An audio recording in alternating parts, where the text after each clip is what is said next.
sabi ni Raffy Tulfo, hindi daw sila Malacanang. In other words, hindi sila tuta. Okay. But doon mo makikita yung graduated din experience. Bakit? Kasi si Senator Tito Soto and Senator Raffy Tulfo, at least sila tuta ng Malacanang. Pero si Erwin Tulfo, tuta lang ni Lacson. Hindi siya tuta ng Malacanang. 'Di ba? Kasi nga may hawak sa kanya si Senator Lacson na alam sa kanya. Yung sinabi niya na may tatlong kumausap na wag pumirma. Unang-una, yung dalawa kakampi na nila. Pangalawa, yung kakampi nilang isa, nagsabi nakwento din sa akin yon. Sinabi kay Erwin, kami ang ginaganito ngayon. Ito ang hawak sa'yo. 1, 2, 3, 4, 5. Isang araw, ikaw gaganon. Kaya nung una, hindi rin pumirma si Erwin. So, yun ang mahirap sa Senado. 24 lang kami. Araw-araw kami nagkwekwentuhan. Minsan nagiinuman pa. Kaya kung magkwekwento kayo, ayusin nyo kwento nyo kasi alam ko rin yung kwento eh. Di ba? Magkwekwento kayo, bitin pa. Oh, yung totoo, oh, Erwin Tulfo, isa-isay natin hawak sa'yo. Gusto mo? O, yung contractor na balik-balik sa office mo, yung contractor sa party, o, marami pang iba. Doon muna tayo. O, marami pang iba. Di ba? Okay. So, sabi nung iba, kung sasabihin mong tuta, ano si Senator Lacson? Hindi na po tuta si Senator Lacson, aso na po siya. Matagal na po matagal na eh. Okay. But, ano ang ibig ko sabihin sa aso? Anong klase? Iba-iba kasing klase ng aso. Yung kayo po, pagka may utos sa inyo, kayo ay nag-asikaso. Meaning you take care of it. Meron din pong aso-kaso. Ano yung aso-kaso? Tatahol yung aso, kakasuhan. So kung makikita nyo po makikita nyo, ang usual procedure, kaya may affidavit o wala, ang witness itetest mo, huwag mong pababasahin ng affidavit. Kasi baka hindi siya gumawa ng affidavit. Si Senator Lacson, binaliktad niya. Hindi, basahin mo na lang yung affidavit. Hindi, sandali, payagan mo muna ang DOJ, kunin yung witness, gagawin yung affidavit. Pagbalik, basahin mo yung affidavit. Hindi po yun ang sistema. Nasaan yung mga abogado na kahit kakampi nyo sa Pinklawan, yung mga dean ng law school, nakita nyo rin yan eh. Noon time na yun, hindi pa panahon magsalita. Kasi akala natin, tama yung pupuntahan. Hindi eh. It's selective justice and some of it's not justice. Yung iba doon, invento. That's why naiintindihan ko yung sakit nung isa. Nasabi niya, inosente ako pa kakasuhan, plunder pa. Diba? So I won't go there because I don't wanna talk about that now. And pasensya na po kayo. Minsan pa kasi sa putikan yung away, so mapuputikan ka talaga, babato ka rin sa putik. But that doesn't mean as Christians, mag-iimbento tayo. We will use money, we will use PR, we will use etc. Diba? So pasensya na po kayo kung minsan, kailangan kong sagutin. Tactical yon. But going back to the strategic, ano ba ang ating trabaho ngayon? To reveal the truth. The truth about the problem in healthcare. How do people get their healthcare? So, pero habang nire-reveal natin, may balik yan ha. So, yesterday, in-inform tayo ng mga kaibigan natin sa DOH na tinanggal na daw tayo sa system. So, hindi na daw tayo pwedeng mag-refer ng mga gagamutin sa iba't ibang ospital.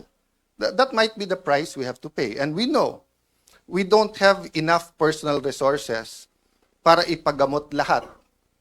Pero, we have enough resources to hire buses. So kung by Monday o Tuesday, DOH, hindi kayo mag-ayos, ibubus ko lahat ng kamag-anak ng pasyente para mapirmahan nyo, para mapagamot yung mga pasyente. Kasi hindi naman ako aatras eh. Di ba? May sakit sila, ang dami-dami yung pera, abroad ka ng abroad, Mr. Secretary. Picture ka ng picture kasama ng mga nasa vape. Di ba? O, tapos, flu shots lang, hindi nyo mabid, hindi makasama. Tapos just because ang tingin mo, wala na ako ngayon sa paningin ng Malacanang, tatanggalin mo yung privilege namin. Oh, Senator Lacson, sir, sabi mo,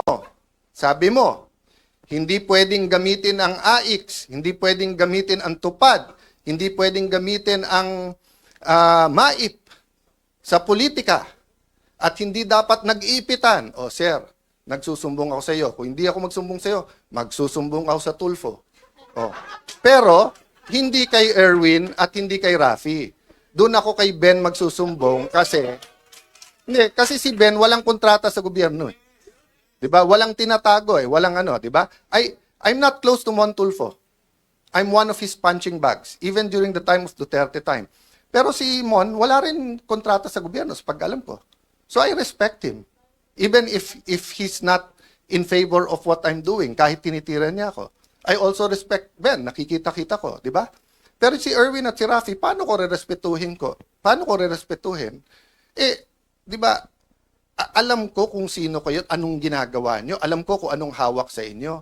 Tapos aaraw-arawin nyo ako sa media. Magdebate tayo, sabihin nyo yung topic, yung debate ng katotohanan, debate ng flood control, debate ng contractor, di ba? Huwag tayo magdebate ng kung ano-anong gusto nyong topic na nililihis nyo lang sa mga nangyayari.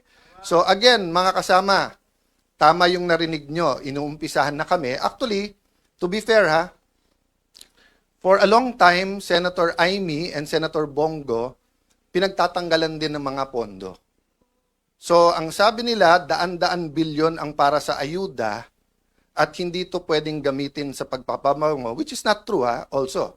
Nung nagkaroon ng oil crisis, nung Israel, open na silang may picture, may pangalan sa pagdidistribute eh. Pero okay lang kasi at least nakukuha ng tao. So don't get me wrong ha.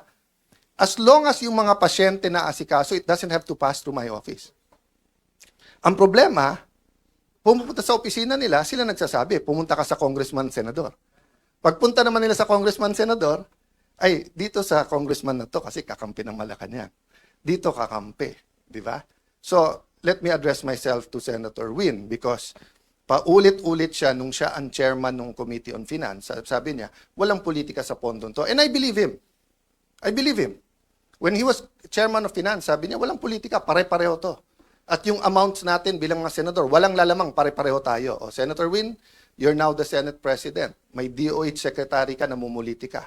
O, the ball is in your hands, di ba? Pero papayag ba tayo? Sa atin, ano ba ang isang weekend? Pero yung may sakit na hindi matuloy yung CT scan niya, hindi matuloy yung MRI niya, hindi matuloy yung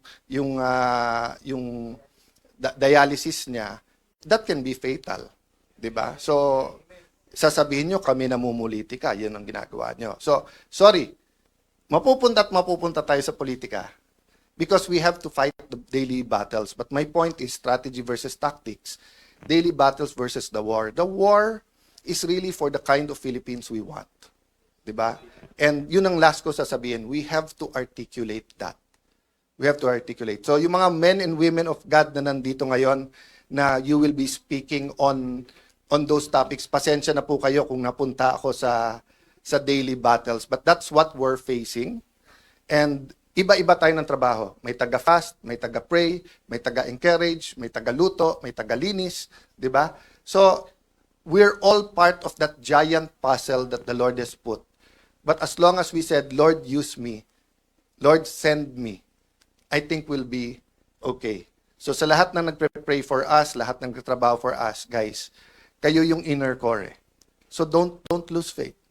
Some of you didn't sign up for this, but even if you didn't sign up for it, you had in your mind the kind of Philippines you want. So, di ba, yung balik tayo dun sa na Lord, save mo ako. Pinadalang kita ng helicopter, di ba? So, in your mind, you probably had a different way. Di ba? So, kung tingin yung education yung problem, you're probably drafting a super good bill on education. Di ba? Or if you're talking about local government, baka nakadikit kayo sa pinakamagagaling na local government sa Metro Manila, dumikit kayo sa Taguig, sa Pasig, sa Manila, sa Quezon, whatever, di ba? Dumikit kayo sa Cebu, dumikit kayo sa Davao, sa Peace and Order, and you think that's the way. But His ways and His thoughts are not ours. Di ba? In the same way, let's not say na yung ginagawa natin, yun ang way ni Lord. Hindi. Tuloy-tuloy tayong nagdi-discern. But guys, ang point ko po, kung kayo'y nagdadasal for a new Philippines, a renewed Philippines, kayo nagdadasal for revival, it's here. It's here. So let's not only do, let's do more. Let's not only do more or work harder, let's work more intelligently. And wag natin pagpilitan ang ways natin. Day by day to. Every day pagtulog, Lord, thank you, wala pa kaming kaso. Thank you, Lord, may AIX pa kami, wala lang MAIP. Thank you, Lord, nabuhay pa kami. Paggising sa umaga, ganun din. Di ba? That's what walking by faith means. Hindi mo kita, pero alam mong dadating. Hindi natin nakikita yung klase ng Pilipinas na gusto natin. Pero sabi ng Panginoon, for I know the plans I have for you, plans to prosper you, not to harm you, plans to give you hope in a future. Good afternoon, everyone.